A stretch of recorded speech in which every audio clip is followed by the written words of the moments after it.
अनेक फळांमध्ये अननस हे एक असं फळ आहे की ज्याची शेती क्वचित पाहायला मिळते. आता बघायला गेलं तर सिंधुदुर्गातील दोडामार्ग तालुक्यातील ग्रामीण भागात म्हणजेच पाळिये या मूळ गावी राहणारे शेतकरी म्हणजेच सुरेश दळवी हे एक प्रगतशील शेतकरी आहेत. गेली 15 वर्ष ते अननसाचीच लागवड करतात. पण 6 वर्षांपासून त्यांना पॅरालिसिस या दीर्घ आजाराशी संघर्ष करावा लागतोय.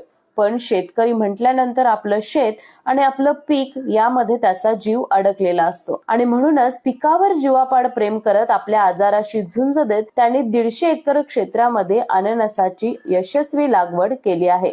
शेतामध्ये फेरफटका मारता येईना, मात्र जिद्द न हारता मजुरांच्या जीवावर त्यांनी व्यवसाय सुरू ठेवला आणि यामधून चांगलं उत्पन्न सुद्धा सुरेश दळवी यांनी घेतलं आहे. बघायला गेलं तर ही यशोगाथा फार वेगळी आहे. तुम्ही जर शारीरिक परिस्थितीत नसला तरी सुद्धा तुमचं मन किती बळकट आहे हे या शेतकरी सुरेश दळवी यांच्या कहाणीवरून कळतं.